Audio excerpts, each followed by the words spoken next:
ladies and gentlemen, I'm TWK of TWK Reviews, and I'm here to entertain you. And welcome to this video where I'm going to talk about everything that I love about All Elite Wrestling. Man, I'm loving that promotion right now. They have some problems, but man, when they hit it really nice and smooth, baby. But before we get to that, we gotta talk about my Plus Ultra patrons, Bobber, Castaneda, and Ricky Relic. This show would not be possible without all of you. And of course, got my Class 1B patron over at the end of the video. I'll be talking about that, of course, at the end. Also, before we continue, gotta plug my buddy friend, my buddy guy friend, whatever you call it, his book, New World. And oh, there goes. Yep, there goes this. This is what I was using for this Visa card I was using for my bookmark, so kind of lost my place there. Whoopsie doodle. Anyways, go check it out. Paperback, available on Amazon.com. Also, there's a Kindle version currently available, easy for me to say, for free. That's F-R-E-E, free. Go and check it out. It's New World, great games, Amazon.com. Now roll that intro, baby!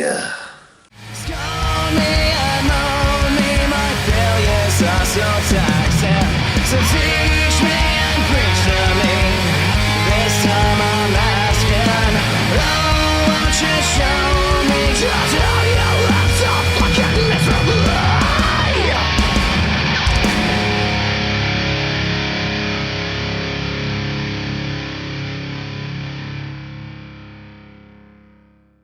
Huh, who thought this would become a novelty item? Anyways, number 1, the youth movement in AEW. First up, we have Maxwell Jacob Friedman, MJF. He thinks he's better than you, and he believes that you know it. Woo woo woo. Thus far, he has had one of the better win-loss records in All Elite Wrestling, being able to look relatively strong, I would say, considering the fact that he's only had really one pinfall loss, although if you ask him, he'll say it's 0 and should be stricken from the record books. On top of all of that, he's currently tagging with Chris Jericho as a member of the Inner Circle, which is currently the longest running faction in All Elite Wrestling. So they seem to have pretty big plans for this guy. Yeah, big plans they have for him. Easy for me to say. Next is good old Darby Allin. He is currently the TNT champion, which is their secondary belt, although don't tell Cody Rhodes that. He doesn't like that name. Nevertheless, it is their second most important singles title. Sorry, Cody, it's the truth. It is the second most important title that as far as singles men's division goes. Nevertheless, it's still a pretty big deal that they put the title on him, considering the fact that the only two other champions are Cody Rhodes and the late, great Brody Lee. And if that doesn't tell you the confidence this company has in him, they've also had him pair up with celebrities like Tony Hawk and Steve-O, and they're currently having him tag with Sting! Next up is Jungle Boy, or as Jim Russell called him, Jungle Jack. That Jungle Jack kid. Yeah, that guy, the guy who's currently getting a pretty big push against FTR. Another great tag team. Don't worry, we'll be getting to that soon enough, but Jungle Boy has been getting quite a push, getting a submission singles victory on television in a fantastic match just a few weeks ago. And on top of all that, he has the licensed entrance theme of Tarzan Boy. Once again, easy for my brain to compute. Tarzan Boy by Baltimore. Got the Tarzan Boy for Jungle Boy. Little bit of a little memory gimmick there. Tarzan Boy is being used by Jungle Boy. Licensed music on actual wrestling television. That is fucking amazing. But the youth movement isn't just for people who are going to get a big singles push down the line. Oh, no, no, no. We also have some tag teams play up. First up, we have Private Party, who are currently being managed by Matt Hardy. Quite a big name in tag team wrestling, if you were to ask me, and the fact they're pairing him with them tells you all you need to know about how they view that tag team. And here's a prediction for me. I think that by the end of the year, they're going to be tag team champions. And we also have a couple of tag teams that are sort of on the periphery. You know, they're getting some big wins on Dark, but they made a few appearances on Dynamite. They're just sort of right off this. They're just on the cusp of about just to get that big push. There's right there. They're right there. And that is the tag teams of the Varsity Blondes and Top Flight. Two very young teams of young wrestlers who I believe that next year will be getting their run. They may not be getting too many big things happening to them this year, but next year is going to be their year for sure. As long as they keep consistently good in the ring and they keep improving, I can definitely see 2022 being their year. And the fact there are so many tag teams in this company, like there's over a dozen tag teams for this single division. And yet, I don't want to turn this into a let's dunk on WWE video, but we have to compare it to WWE because they're the biggest promotion in the States. In WWE, you probably couldn't tell me 10 tag teams, yet there are over a dozen in AEW, over a dozen, so much to where sometimes Dynamite can consist of nothing but tag team matches, which honestly, sometimes that can get a bit overdone, you know. Sometimes they need to just pull the reins back with all their tag team matches, but I guess it's sometimes a good problem to have, I guess, depending on how you're looking at it. I'm not sure why I'm doing this. Please cut to the next game. Just cut away. I mean, we got the Inner Circle and all their tag teams. We got the Dark Order and all their tag teams.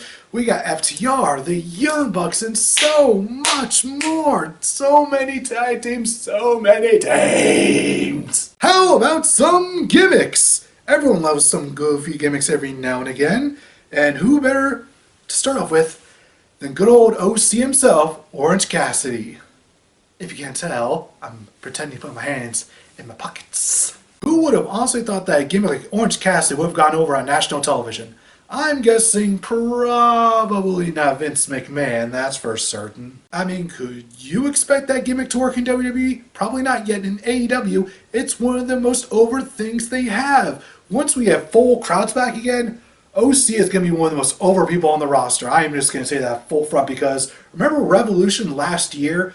All he had to do was just a couple of feint kicks, just going after Pac, just barely kicking him, and the crowd was losing their minds. You would have thought this guy was a world title contender by the reactions he was getting. And once again, once we get full crowds back, whenever that's going to be, the place is going to explode. The place is just going to...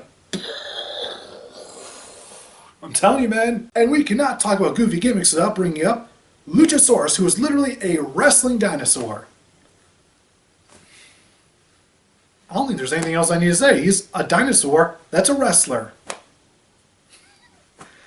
Oh, pro wrestling never changed. And of course, in All Elite Wrestling, wrestlers can just be their full gimmicks. There's not much they need to change. Orange Cassidy can just go out there and just be Orange Cassidy. Darby Allin can go out there and just skateboard his way to the ring. You know, fucking goddamn anyone. Luchasaurus can be a fucking wrestling dinosaur, for fuck's sakes.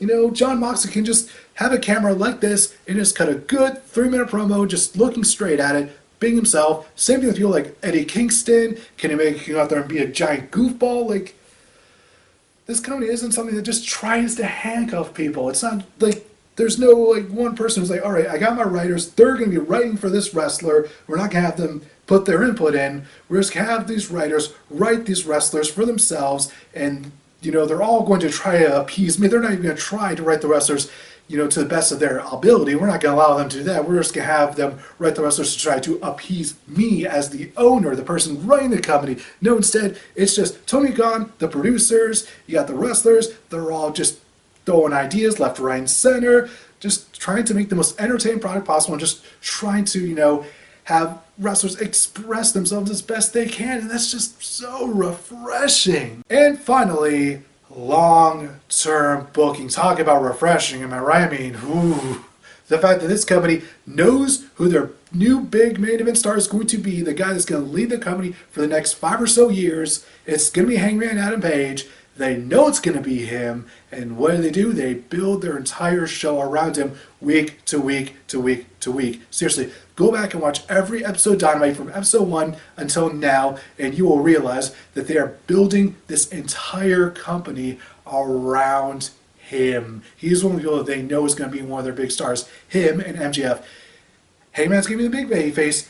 MJF is going to be the big heel. Those two are going to be their Austin and Rock going forward. And not only that, but this company seems to know who their next 5 world champions are going to be ahead of time. So there's not going to be any flimsy, oh, this person won a world title this week, but then they lose it the next week. And then we change it the next week, and then the next week, and then the Once again, I just want to make this video where I just punch away at WWE, but let's take a look at the Universal title picture from 2019 and 2020. That's just, I know most people want to forget about that, but we kind of have to for comparison's sake, because first Seth Rollins was a champion, that was nice and good. Then he gets into this feud with The Fiend for no reason because, according to the dirty sheets, apparently Vince thought that Fiend was the only viable contender, which tells you that tells you a lot about how Vince views the rest of his roster. And then they get into a messy feud that's just a friggin' messy mess. And then the Fiend comes out as champion, and they feed him to Goldberg, and then Goldberg's supposed to go to Mania to face Reigns, but then Reigns has to pull out because of COVID, and he's like, fuck that shit, man. Then they put Braun Strowman in there without a single explanation. They don't even try to say, like, oh, Roman handpicked him, or oh, Braun Strowman won this match on SmackDown to get the number one contendership. This, that, nothing, just nothing. It's all just a complete freaking mess. Whereas with AEW, they have a thought in their mind. Okay, here's our next few world champions. This person, this person, this person, this person, this person. Like, we've gone from Jericho to Moxley to Omega, and the next person to me, it's got to be Hangman Page. It's got to be Hangman Page. And then shortly thereafter, very shortly, it's going to be MJF. And then after him, who knows? But I think that the fact they have this all planned out, they know who their champions are going to be and when they're going to do it is just mwah, mwah. The fact that we can be just rest on our couches or chairs or whatever you may have you and just know that, hey, this company's in good hands. I mean, yeah, their women's division could be presented better, and once again, they could do a bit less than tag team matches every now and again, but when it comes to the world title scene, they have this shit down pat. Just as long as nobody gets injured, nobody gets sick, everyone stays alive, all well, good and dandy, everything should be going according to Keikaku. I have been waiting so long to make that joke. You have no idea! Anyways, that is the video, ladies and gentlemen. I'd like to thank my Class 1B patron, Casey and Moore, an excellent artist. If you ever need artwork done, go check him out. And until next time, I'm not sure what I'm going to do next. Oh yeah, that's right. It's finally happening. It's finally happening. My next video is going to be Retro Mania